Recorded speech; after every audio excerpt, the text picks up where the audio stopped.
오늘도 하나님의 부르신 가운데 영상을 틀고 예배를 드리는 모든 선생님들과 학생들에게 하나님의 은혜가 있을 것입니다.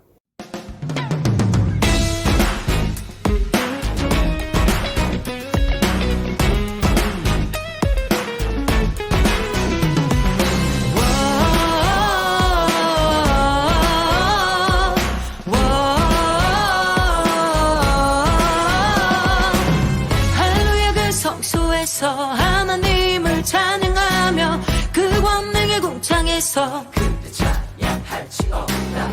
그의 능하신 행동을 인하여 찬양하며 그 지극히 광대하심을 조차 찬양할지 없다. 나팔 소리로 찬양하며 비파와 수금으로 찬양할지어다. 쏘고치며 춤추어 찬양하며 현악과 둥소로 찬양할지어다. 소리 나는 재금으로 찬양하며 높소리 나는 재금으로 찬양할지어다. 찬양할지어다. 호흡이 있는 자마다 여호와를 찬양할지어다. 찬양할지어다. 할렐루야.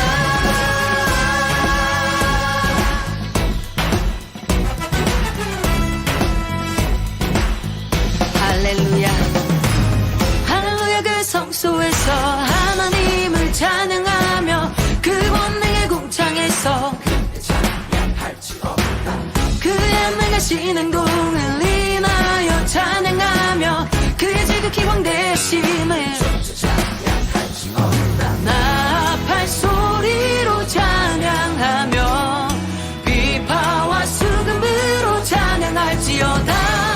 쏘고치며 춤추어 찬양하며 현악과 둥소로 찬양할지어다. 나는 재금으로 찬양하며 높소리 나는 재금으로 찬양할지어다. 찬양할지어다. 호흡이 있는 자마다 여호와를 찬양할지어다. 찬양할지어다. 할렐루야.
나팔 소리로 찬양하며 비파와 수금으로 찬양할지어다.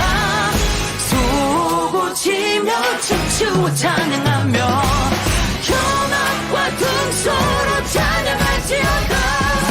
난 재금으로 찬양하며 높소리 나는 재금으로 찬양할지어다. 찬양할지어다. 호흡이 있는 자마다 여호와를 찬양할지어다. 찬양할지어다. 할렐루야. 난 재금으로 찬양하며 높소리 나는 재금으로 찬양할지어다. 찬양할지어다. 호흡이 있는 자마다 여호와를 찬양할지어다. 찬양할지어다. 할렐루야.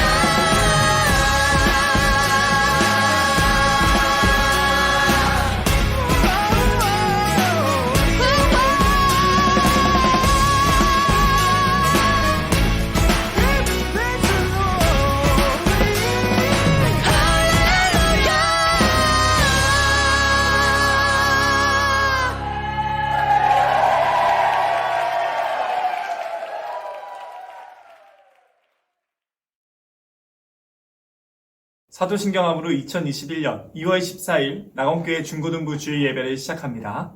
전능하사 천지를 만드신 하나님 아버지를 내가 믿사오며 그 외아들 우리 주 예수 그리스도를 믿사오니 이는 성령으로 잉태하사 동정녀 마리아에게 나시고 본디오 빌라도에게 고난을 받으사 십자가에 못 박혀 죽으시고 장사한 지 사흘 만에 죽은 자 가운데서 다시 살아나시며 하늘에 오르사 전능하신 하나님 우편에 앉아 계시다가 저리로서 산자와 죽은 자를 심판하러 오시리라.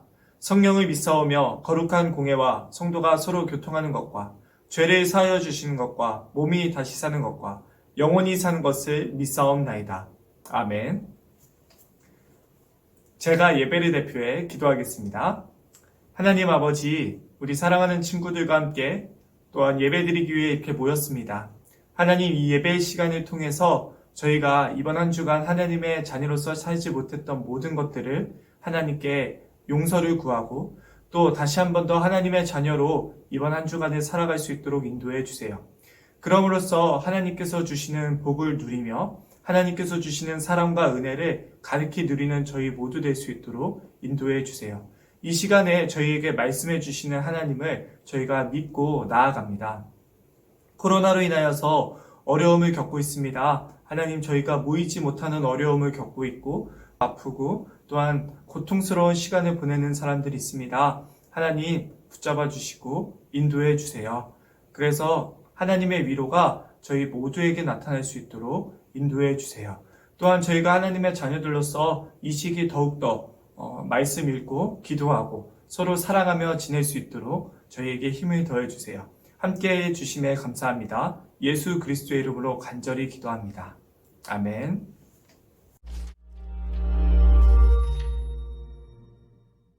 시편은 150개의 고대 히브리어 시, 노래, 기도문의 모음집으로서 이스라엘 역사에 각기 다른 시기에 쓰여졌습니다. 상당수는 다윗 왕과 관련이 있는데 그는 73편을 썼고 시인이자 하프 연주가로 알려져 있죠. 하지만 그 외에 다른 저자들도 많이 있습니다. 아삽이나 고라 자손처럼 말이죠. 또한 성전 예배 인도자들이나 솔로몬과 모세의 시도 있으며 약 3분의 1은 작가 미상입니다. 이 중 많은 시가 이스라엘 성전의 성가대에 의해 노래로 불려졌지만 사실 시편은 찬송가는 아닙니다. 이스라엘이 바벨론 포로가 된 후 어느 시점엔가 이 고대 시들이 수집되었고 의도적으로 배열되어 지금의 시편이 완성되었죠. 그리고 시편은 매우 독특한 구성과 메시지를 담고 있는데 이는 처음부터 끝까지 읽지 않으면 알아내기 어렵습니다. 시편이 어떻게 구성되었는지 보는데 가장 도움이 되는 건 끝부분부터 읽는 겁니다. 책은 이스라엘의 하나님을 찬양하는 5개의 시로 끝을 맺는데요. 각 시의 시작과 끝에 할렐루야라는 단어가 나옵니다. 이는 히브리어로 찬양하라는 명령이고 야는 거룩한 이름인 야훼의 줄임말이죠. 이렇게 5부분으로 잘 배열된 것을 보면 누군가가 여기에 시편의 결론을 제시하는 것처럼 보이는데요. 여기서 의문이 듭니다. 시편을 누군가 의도적으로 구성한 흔적이 또 있을까요? 만약 시편의 표제를 관심있게 보신 분이라면 책의 총 5곳에 제 1, 2, 3, 4, 5권이 표기되어 있는 것과 시편이 크게 5부분으로 나뉜다는 걸 발견하셨을 텐데요. 이렇게 보는 이유는 각 5부분의 마지막이 매우 비슷한 시로 끝나기 때문이죠. 마치 편집자가 추가한 것처럼요. 이런 식이죠. 이스라엘의 하나님 여호와를 영원히 송축할지로다. 아멘, 아멘. 이렇게 시편에는 결론이 있고 그 내부는 5개의 주요 부분으로 이루어져 있습니다. 이제 당연히 시편의 도입부로 가서 서문을 찾아봐야겠죠. 서문은 어디일까요? 바로 시편 1, 2편입니다. 이 두 편이 제1권 바깥쪽에 배치된 이유는 제1권과 달리 다윗과 연관이 없고 작가 미상이기 때문이죠. 시편 1편은 주의 율법을 묵상하며 밤낮으로 기도하듯 읽고 순종하는 자가 얼마나 복 있는지를 찬양하는데 여기서 율법이라는 단어는 단순하게는 가르침을 뜻하며 구체적으로는 구약 앞부분의 토라, 즉 모세오경을 가리킵니다. 실제로 여기서 이 단어는 2가지 의미를 다 가지고 있는데 그게 왜 시편이 5부분으로 되어 있는지 설명하죠. 시편은 하나님의 백성이 평생 어떻게 기도해야 할지 가르쳐주는 새 토라로서 모세오경에서 원래 주어진 하나님의 율법에 순종하는 것을 도와줍니다. 시편 2편은 사무엘하 7장에서 하나님이 다윗 왕에게 주신 언약의 시적 표현인데요. 어느 날 메시아 왕이 오셔서 하나님의 나라를 세우고 열방에 만연한 악과 불순종을 치신다는 내용이죠. 그리고 여호와께 피하는 모든 사람은 다 복이 있다고 마무리함으로써 시편 1편의 시작과 같은 표현을 사용합니다. 이렇게 시편 1, 2편은 이 책이 하나님의 백성의 기도책으로서 구성됐음을 보여줍니다. 즉 율법을 신실하게 지키려 노력하고 미래의 메시아의 나라를 기다리는 하나님의 백성들의 기도책이죠. 이렇게 2개의 큰 주제가 소개되었다면 이 2 주제를 둘러싸고 작은 책들은 어떻게 구성되었는지 살펴보도록 하죠. 예를 들어 제1권은 정중앙에 15편에서 24편까지 이어지는 시 모음을 배치하는데 이는 언약에 대한 신실함을 요구하는 내용으로 시작하고 끝을 맺습니다. 다음으로 16편에서 19편은 이러한 신실함의 본보기로 다윗을 묘사하는데요. 그가 하나님의 구원을 바라며 간구할 때 하나님은 그를 왕으로 높이시죠. 여기에 상응하는 부분은 시편 20편에서 23편입니다. 과거의 다윗은 미래에 오실 메시아 왕의 형상이며 그도 역시 하나님께 간구합니다. 그는 구원받을 것이며 열방을 통치하는 나라를 얻게 될 것입니다. 그리고 이 시들의 중심에 시편 19편이 배치된 이유는 율법을 주신 하나님을 찬양하기 위함이죠. 자, 보십시오. 시편 1, 2편의 2 주제가 여기에서 단단히 하나로 묶입니다. 제2권은 2편의 시로 시작되는데 이들은 미래에 시온의 성전으로 돌아올 것에 대한 소망을 노래하며 이는 메시아의 나라에 대한 소망과 밀접한 관련이 있죠. 그리고 제2권은 미래의 메시아 왕이 열방을 통치하실 것을 묘사하는 시로 끝을 맺습니다. 이 시는 정말 놀라운데요. 왜냐하면 예언서에 나온 메시아의 나라에 대한 모든 구절들을 반복하기 때문이죠. 그리고 이 왕의 통치를 통해 하나님께서 아브라함에게 열방을 복주시겠다 하신 약속이 성취될 거라는 말로 끝이 납니다. 제3권 역시 하나님이 다윗에게 하신 약속을 떠올리게 하는 시로 결론 짓는데 이번에는 포로된 이스라엘에 대한 것입니다. 이 시의 저자는 하나님이 다윗의 자손을 결코 버리지 않겠다고 약속하셨지만 이스라엘이 파괴와 포로됨 그리고 다윗 왕국이 몰락을 겪은 것은 불순종의 결과라고 봅니다. 그리고 주께 다윗에게 하신 약속을 잊지 마시라고 간청하며 끝을 맺죠. 제4권은 바로 이 포로라는 위기 상황에 대처하는 내용입니다. 그래서 첫 시에서 모세의 기도를 통해 이스라엘의 뿌리를 기억하게 합니다. 황금송아지 사건 이후 시내산에서 하나님께 자비를 보여주시라고 했던 기도 말이죠. 제4권의 중심에는 이스라엘의 하나님이 온 세상의 진정한 왕이심을 선포하는 시들과 나무, 산, 강, 모든 피조물이 그날, 즉 열방의 하나님의 공의와 그의 나라가 임할 그날을 찬양하는 시로 가득합니다. 제5권은 하나님이 그의 백성들의 울부짖음을 들으시고 어느 날 미래의 왕을 보내서 악을 물리치고 그분의 나라를 세우실 것을 확증하는 일련의 시로 시작합니다. 또 두 개의 큰 모음집도 담겨 있는데 하나는 할렐이고 다른 하나는 성전에 올라가는 노래로 불립니다. 각각의 모음집은 미래의 메시아의 나라에 대한 시로 끝을 맺는데요. 이 둘은 미래의 하나님께서 그의 백성을 출애굽 때와 같이 구원하실 거라는 소망을 품게 합니다. 그리고 바로 그 사이에 119편이 있는데요. 시편에서 가장 긴 시죠. 각 절의 첫 글자가 히브리어 글자의 순서대로 시작하는 형태이며 하나님이 그의 백성에게 주신 선물인 율법의 말씀에 대해 감탄하는 내용입니다. 자, 봅시다. 시편 1, 2편의 두 주제와 율법 그리고 메시아가 모두 제5권에서 결합되죠. 그리고 이게 결론의 5편의 시로 연결되고요. 그중 가운데 있는 148편은 모든 피조물에게 이스라엘의 하나님을 찬양하라고 명령합니다. 그가 그의 백성의 뿔을 높이셨기 때문이죠. 여기서 뿔은 전쟁에 승리했을 때 들었던 소의 뿔의 비유인데 이 이미지는 사무엘상 2장의 한나의 노래에도 사용되었으며 시편 132편에도 등장했죠. 뿔은 미래의 메시아 왕과 악에 대한 그의 승리를 상징하며 이 놀라운 책에 어울리는 결론이라 할 수 있습니다. 그리고 시편을 순서대로 읽지 않을 경우 놓치기 쉬운 게 또 하나 있습니다. 시편에는 다양한 종류의 많은 시가 담겨 있지만 이 시들은 모두 애가 아니면 찬양시라는 두 유형으로 나뉘는데요. 애가는 끔찍한 세상에 대한 고통, 혼란, 분노와 시인 자신에게 얼마나 끔찍한 일이 일어나고 있는지에 대해 표현합니다. 그래서 이 시들은 세상의 잘못된 부분에 주목하며 하나님께 무언가 해주시라고 구합니다. 시편에는 애가가 참 많은데 여기서 얻을 수 있는 메시지는 이야말로 세상의 악을 대하는 우리의 타당한 반응이라는 것입니다. 여러분은 애가가 시편의 앞부분인 제1권부터 3권의 주된 내용이라는 것을 보시겠지만 집중해서 읽다 보면 찬양시도 가끔 볼 수 있다는 걸 알게 됩니다. 찬양시는 기쁨과 축하의 시이며 세상의 좋은 부분에 주목하죠. 그리고 하나님이 우리 삶에 행하신 일들을 이야기하며 주께 감사를 드리는 시입니다. 제4권과 5권에는 이러한 찬양시가 애가보다 많다는 걸 보게 되실 겁니다. 그리고 마침내 할렐루야의 5편의 시로 막을 내리죠. 이렇듯 애가에서 찬양시로의 전환은 심오하며 기도의 본질에 대해 말해줍니다. 시편의 가르침대로 메시아의 나라를 소망하려 할 때 우리는 세상과 우리 삶의 비극적인 모습을 보며 내면의 갈등을 겪게 되는데요. 시편은 그런 우리에게 삶의 고통을 무시하지 말라고 가르칩니다. 동시에 성경이 말하는 믿음은 미래를 내다보는 것이며 미래의 메시아의 나라에 대해 하나님이 하신 약속을 기대하는 것이라고 말이죠. 율법과 메시아, 애가와 찬양시, 그리고 믿음과 소망. 이게 바로 시편이 전하는 내용입니다. 오늘 하나님께서 우리에게 주시는 말씀은 시편 37편 25절에서 31절 말씀입니다. 구약 페이지로는 828페이지입니다. 시편 37편 25절에서 31절 말씀입니다. 우리 다 함께 읽도록 하겠습니다. 25절. 내가 어려서부터 늙기까지 의인이 버림을 당하거나 그의 자손이 걸식함을 보지 못하였도다. 그는 종일토록 은혜를 베풀고 꾸어주니 그의 자손이 복을 받는도다. 악에서 떠나 선을 행하라. 그리하면 영원히 살리니 여호와께서 정의를 사랑하시고 그의 성도를 버리지 아니하심이로다. 그들은 영원히 보호를 받으나 악인의 자손은 끊어지리로다. 의인이 땅을 차지하며 거기서 영원히 살리로다. 의인의 입은 지혜로우며 그의 혀는 정의를 말하며 그의 마음에는 하나님의 법이 있으니 그의 걸음은 실족함이 없으리로다. 아멘. 사랑하는 친구들, 이번 한 주도 잘 보냈나요? 올해 설 명절은 참 어색했던 것 같아요.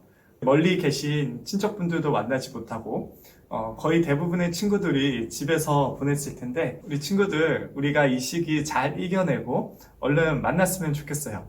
그리고 다음 주부터 이제 현장 예배가 시작됩니다. 그래서 우리가 정부의 방역 수칙을 따라서 현장 예배를 진행하고 안전하게 거리두기 하면서 마스크를 착용하고 예배를 드릴 거니까요. 우리 친구들 같이 현장에 나와서 기쁨으로 예배 드렸으면 좋겠어요. 오늘 하나님께서 우리에게 주시는 말씀을 보도록 할까요? 오늘 말씀의 제목은 마음에 하나님의 법이 있는 사람들이라는 제목으로 함께 나눠보고자 해요. 우리가 오늘 말씀을 나누기에 앞서서요, 한 가지 해볼 질문이 있어요. 성경은 왜 그렇게 우리에게 하나님의 말씀에 순종하라고 요구할까요? 그리고 과연 하나님의 말씀을 따를 때 우리는 정말로 복을 받을까요? 이러한 질문에 답하기 위해서는 한번 우리의 삶의 이야기를 살펴볼 필요가 있어요. 마음 다해 성실히 공부하면 성적을 잘 받고요.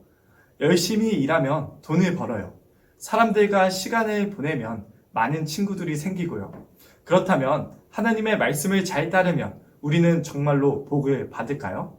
우리 친구들은 그런 경험을 해본 적이 있나요? 하나님의 말씀을 잘 따를 때 하나님께서 복을 주시는 것을 경험해 본 적이 있나요? 그런데 문제는 우리가 잘 사는 것과 하나님의 말씀을 순종하는 것이 큰 관계가 없는 것처럼 보여질 때가 있다는 거예요. 하나님의 말씀에 순종할 때 우리에게 바로 돈이 생기거나 우리에게 바로 오늘 말씀에서 약속하신 것처럼 하나님께서 땅을 주신다면 모든 사람들은요, 다 하나님의 말씀을 겉으로라도 열심히 순종할 거예요. 그러나 하나님의 말씀을 순종한다고 해서 우리에게 그러한 일들이 눈에 보이도록 일어나지 않으니 많은 사람들은 하나님의 말씀을 거부하고 하나님의 말씀을 읽지도 않게 되는 거예요. 하나님의 말씀에 대한 사람들의 생각과는 달리 오늘 하나님의 감동으로 말씀을 쓰고 있는 다윗은 하나님의 말씀에 순종하면 복받는다고 이야기하고 있어요. 우리가 이번 주에 바이블 타임을 통해서 시편을 읽었는데요. 시편 3편부터 그리고 41편까지는 다윗의 시편이라고 이야기하고 있어요. 다윗은 어려서부터 늙기까지 긴 인생을 살았어요. 그러나 살면서 단 한 번도 의인이 버려지거나 그 자손이 다른 사람들에게 음식을 구걸해서 먹는 것을 본 적이 없다고 말하고 있죠. 다윗이 말하는 의인은 과연 누구일까요? 마음에 하나님의 법이 있는 사람들. 첫 번째, 우리가 나눌 것은 의인은 누구인가예요. 오늘 우리가 읽은 말씀 25절에서 31절에는 의인에 대해서 소개하고 있어요. 의인을 성도라고 부르기도 하는데요. 성도라는 단어는 하나님의 약속의 사랑을 받은 자 혹은 하나님의 약속의 사랑을 순종하는 사람을 의미해요. 쉽게 말해서 의인이나 성도라는 단어는 하나님의 사랑을 받고 은혜를 입어서 하나님을 존경하고 사랑해서 하나님의 말씀을 따르는 사람들을 의미하죠. 의인은 하나님의 성품을 닮아 항상 어려운 사람들에게 은혜를 베풀고 꾸어주고 나눠주는 사람이라고 말하고 있어요. 그들의 마음속에는 하나님의 법이 있어요. 그래서 그 법을 따라 살아가는 거죠.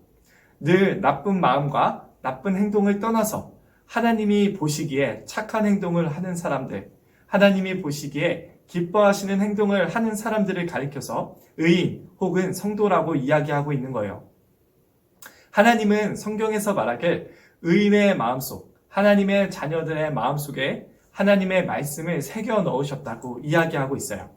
그 말씀을 따라서 살아가는 사람들을 의인이라고 이야기하는 거죠. 마음에 하나님의 법이 있는 사람들, 두 번째로 우리가 나눌 것은 의인이 받는 복이 무엇이냐는 거예요. 하나님은 의인을 복 주신다고 말씀하셨어요. 하나님은 의인에게 땅을 주시고 영원히 살게 하시고 영원히 보호하신다고 말하셨어요. 또한 하나님의 말씀을 따르기 때문에 나쁜 유혹에 빠져서 절망 속에 들어가지 않는 복을 받는다고 오늘 말씀은 말하고 있죠. 자, 그럼 오늘 말씀이 우리에게 이야기하는 것들을 보도록 할까요? 우리 앞에는 두 가지 길이 놓여 있다고 오늘 말씀은 말하고 있어요. 한 길은 하나님의 말씀을 버리는 거예요. 하나님 말씀 없이도 잘 사니까 하나님 없이 살아가기를 선택하는 거죠. 또 반대쪽에 있는 길은 하나님의 말씀을 따르는 길이에요. 예수님을 통해 내미신 하나님의 사랑을 받아들이고 우리를 영원한 죽음과 고통으로부터 해방시키셔서 이제는 모든 것으로부터 자유함을 누리게 하시려는 하나님의 말씀을 따르는 거죠. 그 길에서 내가 꿈꾸는 것, 그리고 가장 우선적인 것은 하나님의 말씀에 순종하는 거예요. 예수님 안에서 보여주신 하나님의 사랑을 실천하면서 살아가는 길인 거죠. 하나님은 우리가 하나님의 말씀을 따르기로 할 때, 그 길을 걸어가기로 할 때 매일매일 힘 주신다고 하나님께서는 약속하셨어요. 그래서 그 길을 따르는 사람들은 하나님의 말씀을 읽고 하나님께 기도하면서 하나님께서 주신 마음의 법에 귀 기울이면서 그 마음의 법을 따라가는 사람들인 거죠. 자, 그럼 오늘 말씀을 읽고 자신의 삶을 결정한 두 사람의 이야기를 한번 볼까요? 한 길을 선택한 사람이 있었어요. 그 사람은 먹는 것, 입는 것, 쓰는 것을 인생의 최고의 목적으로 생각했어요. 그래서 열심히 돈을 벌기 위해 노력했죠. 때로는 정의감이 생겨서 좋은 일을 하기도 했어요. 나름 돈도 많이 벌고 결혼도 하고 자녀도 낳았어요. 그리고 행복하게 살았죠. 그러나 나이가 들어서 몸이 점점 아프고 병들었어요. 그 사람은 이제 자기가 죽을 때가 되었다고 느끼게 된 거죠. 그 사람의 죽음을 생각해 보니까 죽음은 그동안 자신이 벌었던 모든 재산들과 인간관계들, 심지어는 가족들과의 영원한 헤어짐을 말하는 거였어요. 그는 이제 혼자서 단절된다는 생각에, 그 누구와도 함께할 수 없다는 생각에, 그리고 가본 적도 없는 영원한 어둠에 빠진다는 생각에 두려워했어요. 우리가 또 시선을 돌려서 다른 길을 선택한 사람을 보게 돼요. 그 사람은 예수님을 통해 보여주신 하나님의 사랑을 믿는 사람이었어요. 하나님의 말씀에 순종하는 사람이었죠. 이 사람에게도 먹는 것, 입는 것, 쓰는 것이 정말 중요했어요. 그리고 돈 버는 것도 중요했죠. 그러나 이 사람에게는 최고의 우선순위, 최고의 꿈이 따로 있었어요. 그것은 바로 하나님의 자녀답게 사는 것이었죠. 때로는 나쁜 행동을 하고 잘못을 할 때도 있었어요.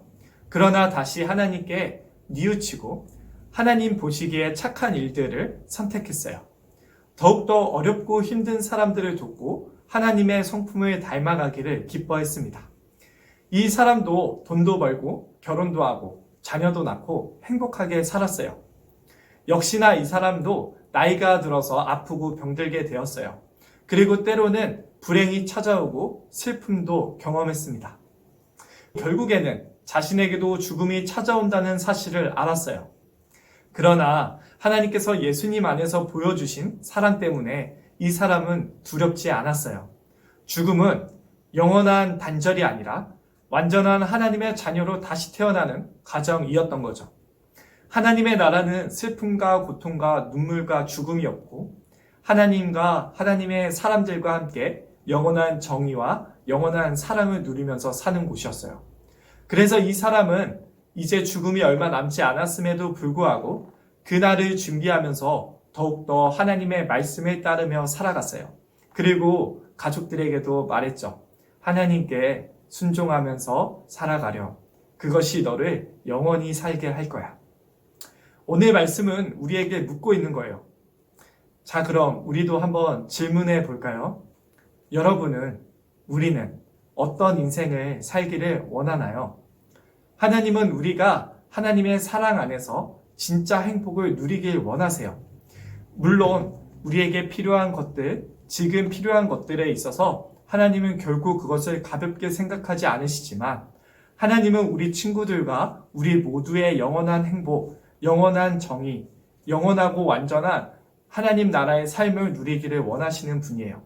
그래서 하나님은 이 땅에 예수님을 보내시고 예수님을 통해 우리를 죄와 죽음에서 구해내신 거예요.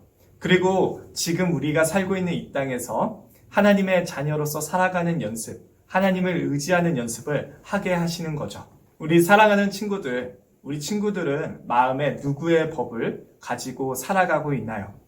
오늘 말씀은 의인, 성도, 마음에 하나님의 법을 가진 사람들이 복된 사람들이라고 말하고 있습니다. 기도하겠습니다. 하나님 아버지, 우리 친구들과 함께 하나님의 말씀을 들었습니다. 하나님, 저희가 하나님께서 저희 마음 가운데 주신 하나님의 법을 따라서 살아갈 수 있도록 인도해 주세요. 하나님께서 우리에게 베푸신 사랑을 기억하고 하나님을 사랑하고 이웃을 사랑하며 살아갈 수 있도록 인도해 주세요. 우리가 그것을 할 수 있는 힘이 없습니다. 우리는 우리의 몸이 편한 것을 좋아하고 또한 우리만 행복하면 다른 사람들은 눈에 별로 안 들어오는 존재입니다. 하나님, 그러니 저희에게 힘을 주셔서 하나님의 사랑이 우리에게 예수님을 통해 주어진 것을 알게 하시고 우리가 하나님의 자녀로서 하나님의 자녀답게 살아갈 수 있도록 인도해 주세요. 우리 친구들 학생의 시기에 공부하고 꿈꾸며 살아갑니다. 하나님, 그 공부하는 모든 과정에 복 주시고 지혜 주시고 인도하셔서 하나님 안에서 멋진 꿈을 이루게 하시고 또한 그 하나님의 인도하심을 경험하는 우리 귀한 친구들 되어서 하나님의 사랑을 많은 이들에게 전할 수 있도록 인도해 주세요. 하나님과 우리의 관계를 아버지와 자녀의 관계를 삼으시기 위해 우리가 이제는 마음에 주신 하나님의 법을 따라서 살아가며 하나님의 복을 누리게 하시기 위해 자신의 목숨을 우리 죄를 대신에 아낌없이 내놓으신 하나님의 아들 예수 그리스도의 이름으로 간절히 기도합니다. 아멘. 우리 주기도문하도록 하겠습니다. 하늘에 계신 우리 아버지여, 이름이 거룩히 여김을 받으시오며 나라가 임하옵시며 뜻이 하늘에서 이루어진 것 같이 땅에서도 이루어지리이다. 오늘날 우리에게 일용할 양식을 주옵시고 우리가 우리에게 죄 지은 자를 사하여 준 것 같이 우리의 죄를 사하여 주옵시고 우리를 시험에 들게 하지 마옵시고 다만 악에서 구하옵소서. 대개 나라와 권세와 영광이 아버지께 영원히 있사옵나이다. 아멘. 할렐루야. 그 성소에서 하나님을 찬양하며 그 권능의 궁창에서 근데 찬양할지 없다. 그의 능하신 행동을 인하여 찬양하며 그의 지극히 광대하심을 조차 찬양할지 없다. 나팔 소리로 찬양하며 비파와 수금으로 찬양할지어다. 쏘고 치며 춤추어 찬양하며